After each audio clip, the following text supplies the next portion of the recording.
Chapter 2। मजाक मजाक में किए गए वशीकरण के इस खेल के बाद अनन्या के गायब होने से ध्रुव, विकी और छलावा बुरी तरह घबराए हुए थे। रात का समय था और गांव के इस माहौल में सभी घबराए हुए थे। अगर इसके बारे में गांव वालों को कुछ पता चल गया तो बात बहुत बढ़ जाएगी, इसलिए अनन्या को ढूंढना ज्यादा जरूरी था। तीनों आसपास ढूंढते हुए जा रहे थे तो छलावा ने कहा, बाबूजी, मेरा घर पास में है, आप लोग अपना सामान वहां रख दो, फिर हम ढूंढते हैं। अगर इतने सामान के साथ गांव वालों देख लिया तो बहुत से सवाल पूछेंगे।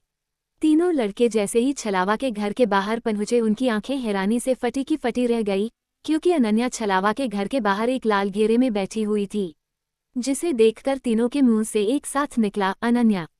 छलावा ने जल्दी से पूछा, अनन्या तुम यहाँ कैसे आई? लेकिन अनन्या ने कोई जवाब नहीं दिया बल्कि सर झुकाए बस बैठी रही। विकी धीरे धीरे अनन्या की तरफ बढ़ता हुआ बोला, अनन्या बोलो ना, तुम यहाँ कैसे आई? पता भी है हम तुम्हारे लिए कितने परेशान थे।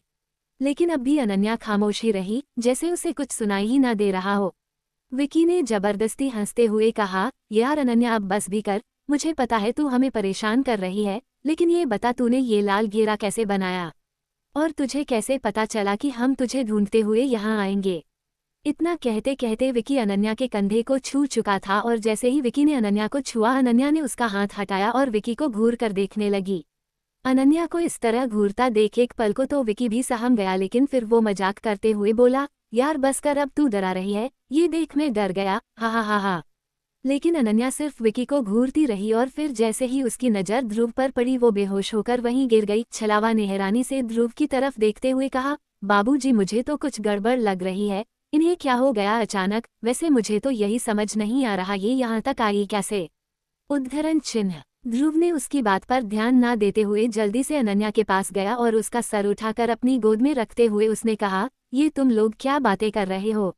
यहाँ कैसे आए? क्यों आए? वो सब बाद में देखा जाएगा, मुझे इसकी हालत ठीक नहीं लग रही है। छलावा तुम जल्दी से पानी लेकर आओ। छलावा भागता हुआ गया और घर के भीतर से पानी ले आया।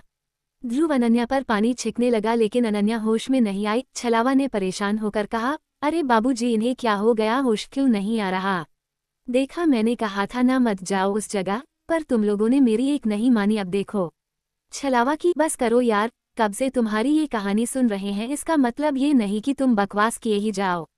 कुछ नहीं हुआ है, इसे डर से बीपी हाई या लो हो गया है। अगर तुम्हारे गांव में कोई डॉक्टर है तो उसे बुलाओ, हम अनन्या को लेकर विकी के घर जाते हैं। उद्धरण चिन्ह। ध्रुव ने अनन्या को अपने गोद में उठाया और चल पड़ा और विकी उसके पीछे चलने लगा। छलावा कुछ देर वही खड़ा रहा, उसके मन में कई सवाल चल रहे थे। कभी वो उस लाल घेरे को देखता जिसमें अनन्या बैठी थी, कभी जाते हुए ध्रुव को। फिर कुछ सोचकर वो ध्रुव और विकी के पीछे चल पड़ा। विकी के घर के बाहर जैसे ही ध्रुव की नज़र छलावा पर पड़ी वो हैरानी से बोला, तुम हमारे पीछे क्यों आए हो? तुम्हें तो मैंने डॉक्टर बुलाने कहा था। छलावा ने अनन्या को देखते हुए कहा, मुझे लगा तुम लोगों को मेरी जरूरत पड़ सकती है, इसलिए मैं आ गया। देखो अब भी वक्त है, हम इसे लेकर बड़े पुजारी के पास चलते हैं, क्योंकि मुझे लगता है अनन्या का उपाय वही बता सकते हैं। उद्धरण चिन्ह। बस करो छलावा, तुमसे जितना कहा है उतना करो और जाकर डॉक्टर को बुलाओ। इस बार ध्रुव की आवाज बहुत तेज थी जिससे एक बार को विकी भी घबरा गया। ध्रुव अपनी बात कहकर अंदर जा चुका था और विकी छलावा के साथ बाहर ही खड़ा था। छलावा वे, लेकिन जो गांव का चलन है वो तो मानना ही पड़ेगा। गांव वालों ने सभी को उस जगह पर जाने से मना किया है और अगर उन्हें पता चला तो।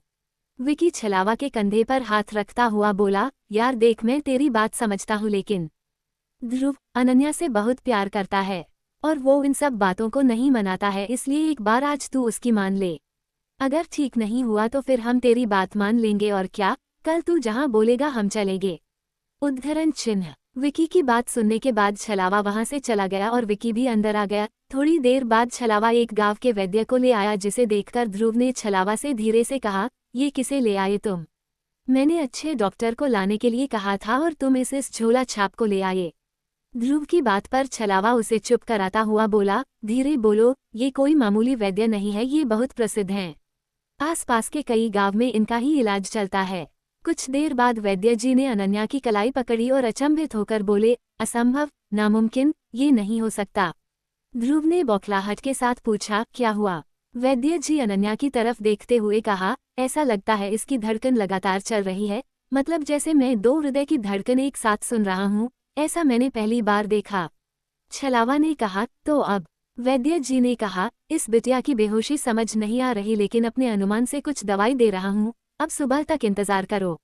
वैद्य के जाने के बाद विकी और ध्रुव अनन्या के बिस्तर के बगल बैठे बैठे सो गए और छलावा नीचे बैठा रहा।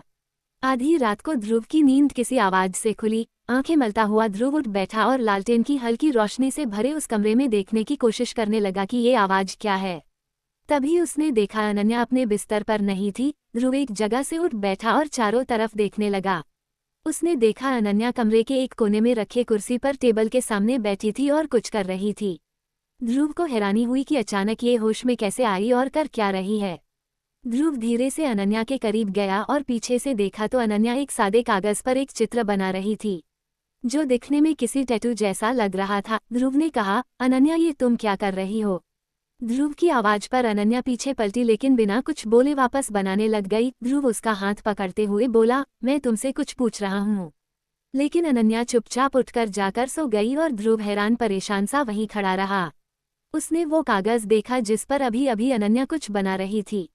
ध्रुव हैरान रह गया, क्यों अनन्या ने उस पर कुछ अजीब सी आकृति बनाई थी। वो दिखने में आंख के जैसा था, आधी खुली आंख जिसके बीच में तारों जैसा कुछ बना था और उन तारों के बीच में अजीब सी भाषा में कुछ लिखा था जिसे ध्रुव नहीं पढ़ पा रहा था। ध्रुव अनन्या की इस हालत से बहुत परेशान था। किसी तरह वह रात गुजारी। अगले दिन ध्रुव और विकी अनन्या को लेकर गांव से बाहर किसी हॉस्पिटल में दिखाने के लिए ले जाने वाले थे कि उन्होंने देखा छलावा बड़ी तेजी से बाहर से उनकी ओर ही आ रहा है। ध्रुव ने छलावा को देखते ही कहा, अरे छलावा, तुम इतनी सुबह क्या हुआ, कोई डॉक्टर मिला? उद्धरण चिन्ह। छलावा ने इनकार करते हुए कहा, नहीं कोई डॉक्टर नहीं मिला, बल्कि मैं तो यहाँ तुम लोगों को बड़े मंदिर के पुजारी के पास ले जाने के लिए आया हूँ। छलावा की बात सुनकर ध्रुव गुस्से में बोला, यार फिर वही। छलावा, मुझे इन सब दकियानुसी बातों पर यकीन नहीं है, तो तुम क्यों बार बार वही बातें करते हो? इस बार विकी ने छलावा का साथ देते हुए कहा, यार ध्रुव, हमने वैद्य से तो दिखा लिया है और हमें डॉक्टर के पास तो जाना ही है, तो क्यों ना एक बार हम छलावा की बात भी माने और पुजारी जी से मिल लें। इसी बहाने मंदिर में दर्शन भी हो जाएंगे। अब ये मत कहना कि तू भगवान को भी नहीं मानता। ध्रुव ने एक नज़र अनन्या को देखा जो अभी भी गुमसुम सी खड़ी थी। उसे देखकर ध्रुव ने कहा, ठीक है। उसके बाद ध्रुव, विकी और छलावा अनन्या को लेकर बड़े मंदिर की तरफ निकल गए। वो मंदिर पाली गांव के दक्षिण पहाड़ी पर स्थित एक बहुत पुराना काली माता का मंदिर था। ये चारों मंदिर के प्रांगण में जैसे ही पहुंचे थे कि उन्हें सामने से मंदिर के बड़े पुजारी आते दिख गए। उन्होंने छलावा को देखते ही कहा, छलावा, क्या ये वही लोग हैं जिनके बारे में तुम मुझसे बात करके गए हो? पुजारी जी के ऐसा कहने पर ध्रुव ने हैरानी से छलावा की तरफ देखा और बोला, छलावा, तो क्या सुबह सुबह तुम यही आए थे? छलावा ने जवाब दिया, हाँ। वो क्या है पंडित जी, मुझे बहुत मानते हैं। जब भी कोई परेशानी होती है तो मैं इनके ही पास आता हूँ, इसलिए मैं आया था। पंडित जी ने कहा, अब तुम समय बर्बाद मत करो, आओ। इतना कहकर वे लोग मंदिर के प्रांगण में चले गए। मंदिर के भीतर आते ही अनन्या के चेहरे पर एक अलग ही सुकून था, जैसे पहले हमेशा रहता था। अनन्या ने बाकी सब की तरह मंदिर में माता को प्रणाम किया और सबके साथ मंदिर के बाहर प्रांगण में बैठ गई। पुजारी ने अनन्या को गौर से देखा और ध्रुव की तरफ देखते हुए पूछा, छलावा ने मुझे सारी बातें बताई थी, कैसी तुम्हारी ये दोस्त बेहोश हो गई और उसके बाद से उसकी क्या स्थिति है? अब तुम लोग मुझे सच सच बताओ, तुम लोग रात में घूमते हुए उस मनहूस जगह या उसके आसपास तो नहीं गए थे? उनकी बात सुनकर इससे पहले छलावा कुछ बोलता ध्रुव ने जल्दी से कहा, नहीं नहीं, हम कहीं नहीं गए थे, दरअसल हम उस कुएं के पास से गुजर रहे थे और इतने में ही अनन्या बेहोश हो गई थी। पुजारी जी ने बड़ी गंभीर आवाज में कहा, देखो बच्चों, तुम लोग को नहीं मानते हैं, लेकिन सच्चाई तो यह है कि वो कुआं और वो वशीकरण खंडहर, वह दोनों अभिशापित है। हो सकता है उसके आसपास की नकारात्मक ऊर्जा ने अनन्या को प्रभावित किया हो और इसकी स्वास्थ्य बिगड़ गई हो। पुजारी जी की बात सुनकर विकी ने बड़े इंटरेस्ट के साथ पूछा, लेकिन पुजारी जी, किसी क्षेत्र में अब कोई नकारात्मक ऊर्जा कैसे है?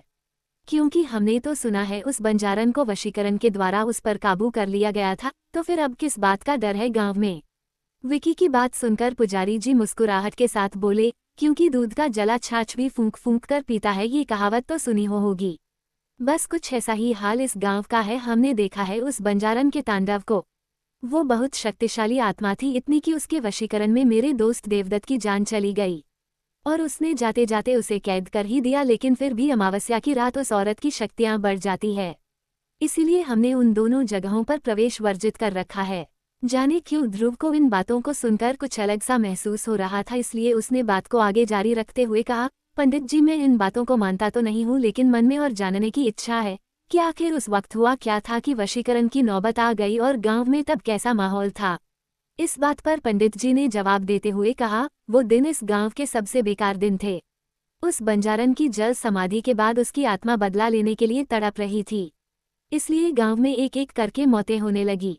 और मौतें भी कोई सामान्य नहीं, बड़ी ही रहस्यमय थी, जिसमें ना कोई खून खराबा होता, ना कोई मारपीट, शरीर पर एक खरोच तक नहीं। ऐसा लगता था जैसे किसी ने सीधे शरीर से आत्मा निकाल ली हो, और शरीर देखने में एकदम मस्त, लेकिन जान बिल्कुल नहीं होती थी। विकी ने हैरानी से कहा, ये तो किसी फिल्म की कहानी लगती है। उद्धरण चिन्ह। बेटा, काश ये किसी फिल्म की कहानी होती, लेकिन ये इस गांव की सच्चाई है। तब हम सब समझ नहीं पा रहे थे कि अब अगली बारी किसकी है, और ऐसे में मैंने और ठाकुर साहब ने हमारे दोस्त देवदत्त की सहायता मांगी। देवदत्त बहुत जाने माने वशीकरण ज्ञाता थे। उस वक्त हमें पता चला कि पुजारी जी आगे कुछ कहते गांव से एक आदमी भागता हुआ आया और हाँफते हुए बोला, पुजारी जी, पुजारी जी। पुजारी जी ने उसे इस तरह हाँफते हुए देखकर कहा, अरे श्याम, क्या बात है, तो इस तरह क्यों भागता हुआ आया है, सब कुशल तो है? श्याम नाम का वह आदमी किसी तरह बोला, कुछ कुशल नहीं है पुजारी जी, वो निशान फिर से गांव में देखने को मिला है। उद्धरण चिन्ह। उसकी बात सुनकर ध्रुव और विकी एक दूसरे की तरफ देखने लगे। वही पुजारी जी ने हैरानी से पूछा, क्या कहा वो निशान? असंभव, इतने सालों बाद, क्या तुमने ठीक से देखा है? ये वही निशान है, कोई धोखा तो नहीं हुआ है ना? उस आदमी ने तुरंत कहा, वो सब हमें नहीं पता पुजारी जी, आप कृपा करिए और जल्दी से मेरे साथ चलिए। श्याम अपने हाथ जोड़ता हुआ बोला तो पुजारी जी ने कहा, हाँ हाँ, चलो चलो चलो बच्चों, तुम लोग भी चलो। पुजारी जी ने ध्रुव, विकी, अनन्या की तरफ देखते हुए कहा। ध्रुव और विकी भी जल्दी जल्दी उनके साथ चलने लगे। गांव पहुंचकर सबने देखा कि गांव वाले इकट्ठा होकर आपस में बात कर रहे हैं और सबके चेहरे पर डर साफ दिख रहा था। पुजारी जी को देखते ही उन लोगों के मन में एक उम्मीद जागी और गांव का एक आदमी आगे आकर पुजारी जी को प्रणाम करता हुआ बोला, देखिए पुजारी जी, ये विपदा फिर हमारे गांव पर आ गई है, अब हम क्या करेंगे? पुजारी जी उसे शांत करते हुए बोले, शांत हो जाओ और मुझे उस घर ले चलो जहां तुम्हें वो चिन्ह मिला है। वो आदमी पुजारी जी को लेकर उस घर की तरफ बढ़ गया और ध्रुव भी अपने दोस्तों के साथ उनके पीछे चल पड़ा। उस घर के बाहर जाकर पुजारी जी हैरानी से बोले, ये घर तो मोहन और रघु का है। इतने में रघु की पत्नी बिंदिया रोते बिलखते हुए बाहर आए और बोली, रक्षा कीजिए पुजारी जी, अब वो चुड़ैल मेरे पति को मारने आई है। मोहन भैया को तो बरसों पहले मार ही चुकी है, अब हमारे परिवार पर फिर कहर बनकर आई है। पुजारी जी बिंदिया को शांत करते हुए घर के दीवार पर बने उस चिन्ह को देखने लगे, और ये वाकई में वही चिन्ह था। पुजारी जी गांव वालों से बोले, हाँ ये वही निशान है, लेकिन ये हुआ कैसे? श्याम सुन जाकर छोटे ठाकुर सुमेर सिंह को बुला लाओ चौपाल पर, हम उनका वही इंतजार करेंगे। ध्रुव, जो कब से ये सब चुपचाप देख रहा था, आखिर में बोला, ये सब क्या चल रहा है पुजारी जी? मुझे तो कुछ भी समझ नहीं आ रहा है। पुजारी जी चिंतित होकर बोले, समझ तो हमें नहीं आ रहा है कि आखिर वो चिन्ह आया कहाँ से। और फिर पुजारी जी शक भरी नजरों से बोले, तुम शहरी लोगों के लिए ये सब मजाक होगा, लेकिन इस गांव के लिए बर्बादी हो सकती है, इसलिए सच बताओ, कहीं कोई ऐसी बात तो नहीं है जो तुम छुपा रहे हो? ध्रुव जल्दी से बोला, नहीं नहीं पुजारी जी, भला हमें इन सब के बारे में कैसे पता होगा? और आप मुझे बताइए तो ये किस चिन्ह की बात हो रही है? पुजारी जी एक लंबी सांस भरते हुए बोले, मैं तुम्हें बता रहा था ना कि जब उस बंजारन को जल समाधि दे दी गई थी, तो उसके बाद इस गांव में रहस्यमय तरीके से हर अमावस्या को मौतें होने लगी। और सबसे खास बात, जिसकी भी अमावस्या के दिन मौत होनी होती थी, उसके घर के बाहर ये निशान पाया जाता था। और बरसों बाद आज ये निशान रघु के घर के बाहर मिला है, और परसों ही अमावस्या है, इसका मतलब रघु की जान को खतरा है। उद्धरण चिन्ह। ध्रुव ने कुछ सोचते हुए कहा, क्या मैं वो चिन्ह देख सकता हूँ? पुजारी जी हाँ में सर हिलाते हुए बोले, हाँ लेकिन दूर से, क्योंकि वो चिन्ह अपने आप में खतरनाक हो सकता है। ध्रुव रघु के घर की तरफ बढ़ गया। विकी और छलावा उसके साथ आ गए, जबकि अनन्या वहीं पुजारी जी के साथ बैठी थी। छलावा ने ध्रुव से कहा, मैं कह रहा हूँ बात बिगड़ गई है, अब भी सबको सच बता दो, क्या पता बात यही संभाल जाए, वरना बहुत देर हो जाएगी। ध्रुव बिना छलावा की बात पर ध्यान दिए हुए ही उस घर के बाहर बने उसे चिन्ह को देखने लगा, और जैसे ही उसने उस चिन्ह को गौर से देखा, उसके होश उड़ गए, क्योंकि ये वैसा ही चिन्ह था जैसा कल रात अनन्या बना रही थी। ध्रुव अपन मन में बोला, ये कैसे हो सकता है?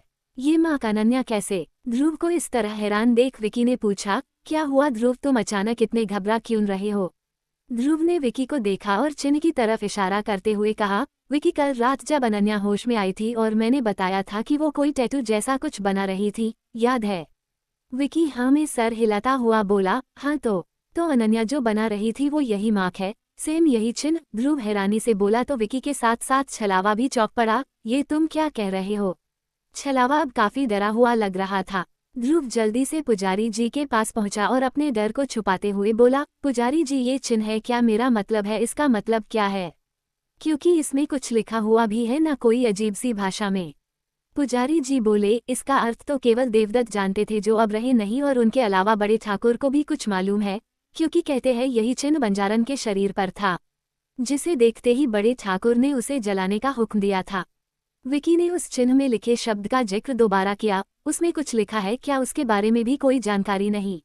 पुजारी जी अफसोस से बोले, मेरे ख्याल से वो हिब्रू भाषा है, यहूदी धर्म की धर्म भाषा, जिसके जानने वाले हमारे यहाँ कोई नहीं है।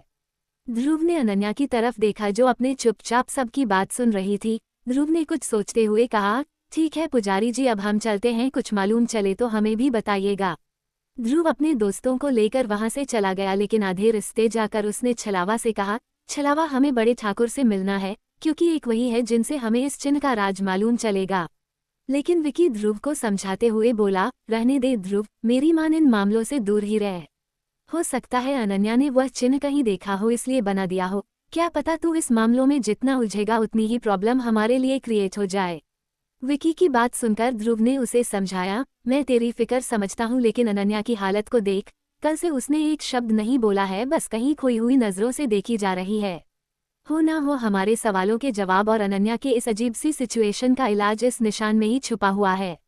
मैं इन बातों को मानता नहीं हूँ, लेकिन फिर भी मैं जानना चाहता हूँ कि वह चिन्ह क्या है, और इसके लिए हमें बड़े ठाकुर से मिलना पड़ेगा। लेकिन छलावा ने ध्रुव से विनती करते हुए कहा, अब और इस मुद्दे को छेड़ना किसी के लिए ठीक नहीं होगा बाबू, और बड़े ठाकुर भी कोई मदद नहीं करेंगे। इतना कहकर छलावा लौट गया, लेकिन ध्रुव ने मन में सोच लिया था कि बड़े ठाकुर से मिलकर रहेगा, और वो गांव वालों से पूछकर ठाकुर हवेली तक पहुंच गया। ठाकुर सज्जन सिंह की हवेली किसी आलीशान महल से कम नहीं थी।